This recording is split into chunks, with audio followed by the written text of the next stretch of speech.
La scapula est un os qui appartient à la ceinture scapulaire et qui participe aux différents mouvements du complexe de l'épaule.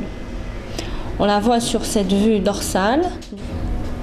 La scapula est un os plat, asymétrique, de forme triangulaire, comme on le voit, appliqué à la face dorsolatérale du thorax.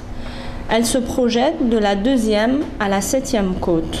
Concernant son orientation, cette forme triangulaire de l'os, avec sa pointe, celle-ci regarde en bas.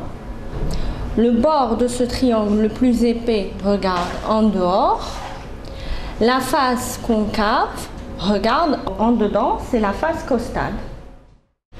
La scapula présente deux faces, une face costale ou dorsolatérale.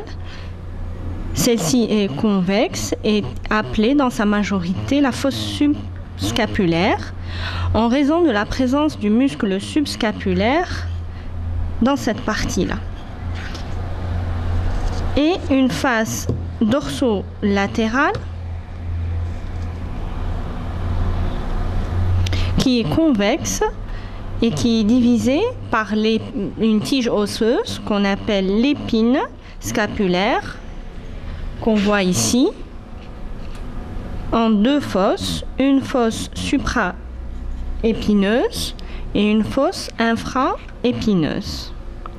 L'épine se prolonge, comme on le voit, par une saillie osseuse qu'on appelle l'acromion.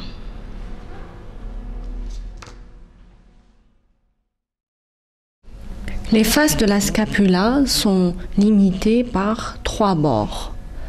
Un bord spinal et le plus mince, qu'on a vu tout à l'heure en orientation, le bord axillaire, le plus épais, qui est latéral, et le bord supérieur, qui est marqué par l'incisure scapulaire, latéralement, mais aussi par une apophyse ou processus en forme de doigt demi-fléchi qu'on appelle le processus coracoïde. Les 3 bords se rejoignent au niveau de 3 angles, l'angle crânial qu'on voit ici, l'angle caudal ou apex ou pointe de la scapula et l'angle latéral qui est tronqué et qui est occupé par une cavité glénoïde, lisse, articulaire, excavée, avec un tubercule supraglénoïdal ici et infraglénoïdal d'insertion musculaire. Sa forme est bien sûr piriforme et articulaire avec l'extrémité proximale de l'humérus.